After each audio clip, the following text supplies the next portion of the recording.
ನೀವು ದಿನನಿತ್ಯ ಏನೇನು ಕೇಳ್ತಾ ಇರ್ತೀವಿ, ಏನೇನು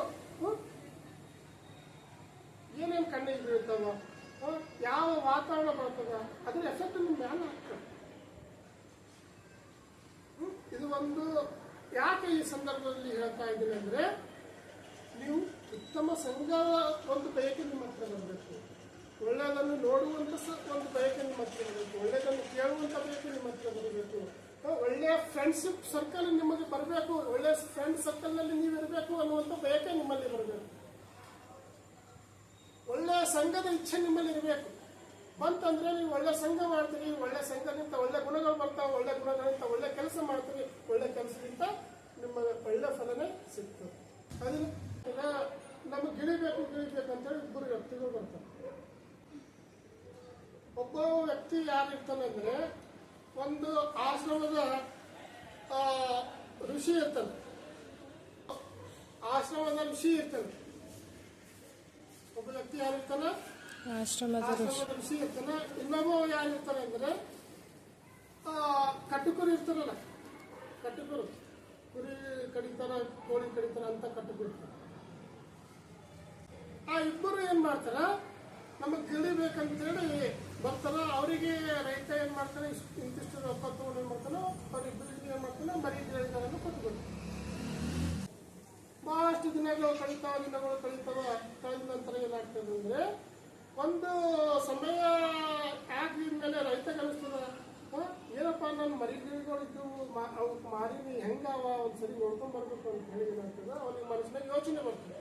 ಇಲ್ಲಿ ಕಟ್ಟುಗಳು ದುಕಾನ್ ಭಾಳ ಸಮೀಪ ಅಲ್ಲಿ ಹೋಗಮ್ಮ ಅಂತೇಳಿ ಏನ್ ಮಾಡ್ತಾನ, ಅಲ್ಲಿ ಕಟ್ಟುವ ದುಕಾನಕ್ಕೆ ಗಿಳಿ ಹೆಂಗಾದ, ಸರಿಯಾದ ಬೆಳೆದ ನೋಡ್ಲಿಕ್ಕೆ ಹೋಗ್ತಾನೆ. ಒಂದು ಪ್ರವೇಶ ಮಾಡುವಾಗಲೇ ಅಲ್ಲಿ ಗಿಡಿ ಹಿಂಗೆ ಹೆಜ್ಜೆ ಇಟ್ಟು ಒಳಗೆ ಬರ್ಬೇಕಂತ ಕಾಣೋದ್ರೆ ಗಿಳಿ ಅನ್ಲಿಕ್ಕೆ ಚಾಲು ಮಾಡ್ತದೆ. ಆ ಗಿಳಿ ಏನನ್ಲಿಕ್ಕೆ ಪ್ರಾರಂಭ ಗೊತ್ತದ, ಪಕ್ಕಡೋ ಕಾಟೋ ಮಾರೋ ಅನ್ಲಿಕ್ಕೆ ಚಾಲು ಆಯ್ತಂತ.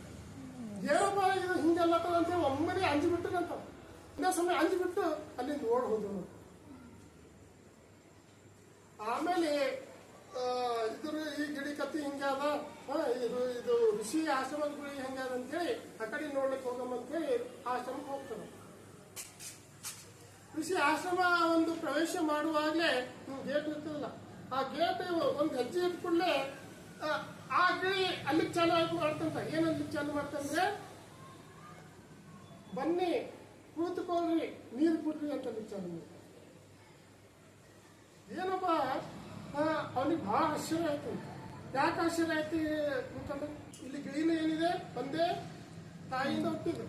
ಅದೇ ಆ ಗಿಳಿ ಒಂದು ಗಿಳಿ ಏನಲ್ಲತ್ತದ, ಪಕ್ಕಡೋ ಮಾರೋ ಕಾಟೋ, ಪಕ್ಕಡೋ ಕಾಟೋ ಮಾರೋ.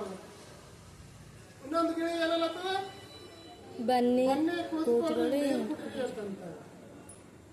ಹಿಂಗಂದ ಅವನಿಗೆ ಯೋಚನೆ ಮಾಡಿ ಪ್ರಾರಂಭ ಮಾಡ್ತಾರೆ ಅಂತ. ಇದೇ ಯೋಚನೆ ಇಟ್ಕೊಂಡು ಋಷಿ ಹತ್ರ ಹೋಗ್ತಾರೆ ಅಂತ.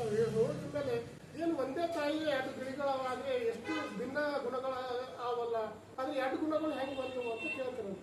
ಅವಾಗ ಋಷಿ ಹೇಳ್ತಾನಂತ, ಒಂದೇ ತಾಯಿಯ ಗುಣ ಇರ್ಬೋದು, ಆದ್ರೆ ಬೆಳೆದ ಪರಿಸರ ಹೆಂಗಿದೆ ಅಂದ್ರೆ ವಿಭಿನ್ನ ಪರಿಸರದಲ್ಲಿ ಬೆಳೆದಿದೆ. ಒಂದೇ ಪರಿಸರದಲ್ಲಿ ಬೆಳೆದಿಲ್ಲ. ಒಂದು ಎಂತ ಪರಿಸರದಲ್ಲಿ ಬೆಳೆದಿದೆ ಅಂದ್ರೆ, ದಿನನಿತ್ಯ ಅದ್ರ ಕಿವಿಗೆ ಏನ್ ಬೀಳ್ತದೆ, ಪಕ್ಕಡೋ ಕಾಟ ಮಾರ. ಕಟ್ಕಲ್ ಹತ್ರ ಏನು ಕುರಿಗಳು ಇರ್ತಾವ, ಕೋಳಿಗಳು ಇರ್ತಾವ, ಹಿಡಿರಿ, ಕತ್ತರಿಸಿ, ಹೊಡಿರಿ, ಇವೇ ಶಬ್ದಗಳು ಇರ್ತಾವಲ್ಲಿ. ಅದಕ್ಕೆ ಕಾರಣ ಏನು, ಅಲ್ಲಿನ ಪರಿಸರ. ಇಲ್ಲಿ ಋಷಿಯ ಪರಿಸರ ಹೆಂಗಿದೆ, ಯಾರಾದ್ರೂ ಬಂದ್ರೆ ಬನ್ನಿ ಕುಳಿತುಕೊಳ್ರಿ, ನೀರು ಕುಡ್ರಿ. ಅಲ್ಲಿ ಏನು ಅವು ಮಾತುಗಳು ಜಾಸ್ತಿ ಕೇಳ್ತಾವ, ಹಿಂಗೇನಾಗ್ತದ ಈ ಮಾತುಗಳು ಜಾಸ್ತಿ ಕೇಳ್ತಾವ. ಈ ಪರಿಸರದ ಒಂದು ಎಫೆಕ್ಟ್ ಏನಾಗ್ತದ ಆ ಪರಿಸರದಲ್ಲಿ ಇದ್ದರ ಮೇಲೆ ಬೀಳ್ತದೆ. ಆ ಕಾರಣದಿಂದ ತಾಯಿ ಒಬ್ಬರೇ ಇದ್ರೂ ಏನಾಗ್ತದ, ಯಾವ ಪರಿಸರದಲ್ಲಿ ಬೆಳೀತಾನೆ ಮನುಷ್ಯ ಆ ರೀತಿ ಆಗ್ತಾನ ಅಂತೇಳಿ ಖುಷಿ ಹೇಳ್ತಾರೆ. ಆದ್ರಿಂದ ನಮ್ಮ ಪರಿಸರ ನಮ್ಮ ಜೀವನದ ಮೇಲೆ ಬಹಳ ಒಂದು ಎಫೆಕ್ಟ್ ಆಗ್ತದ. ನಾವು ಎಂತವ್ರ ಜೊತೆ ಇದ್ದೀವಿ, ಏನ್ ಕಟಕರ ಜೊತೆ ಇದ್ರೆ ಕಟಕನ ಗುಣಗಳು ಬರ್ತಾವ, ಕಟಕನ ಮಾತುಗಳು ಬರ್ತಾವ. ನಾವು ಋಷಿ ಒಂದು ಸಂತರ ಜೊತೆ ಇದ್ದೇವೆ ಅಂದ್ರೆ ನಮ್ಮ ಸಂತನ ಗುಣಗಳು ಬರ್ತಾವ, ಸಂತನ ಮಾತುಗಳು ನಮ್ಮಲ್ಲಿ ಬರ್ತಾವ. ನಾವು ಯಾರ ಮಕ್ಕಳು ಅನ್ನೋದು ಮುಖ್ಯ ಅಲ್ಲ, ನಾವು ಯಾರ ಜೊತೆ ಇದ್ದೀವಿ ಅದು ಮುಖ್ಯ. ಆದ್ರಿಂದ ನಮ್ಮ ಸಂಘ ಉತ್ತಮವಾಗಿರ್ಬೇಕು. ನಾವು ಯಾರ ಜೊತೆ ಹೇಳ್ತೀವಿ, ಯಾರ ಜೊತೆ ಕೂಡ್ತೀವಿ, ಯಾರ ಜೊತೆ ಮಾತಾಡ್ತೀವಿ, ಏನನ್ನ ನೋಡ್ತೀವಿ, ಏನನ್ನ ಕೇಳ್ತೀವಿ, ಏನನ್ನ ಯೋಚನೆ ಮಾಡ್ತೀವಿ, ಇದು ಭಾಳ ಇಂಪಾರ್ಟೆಂಟ್.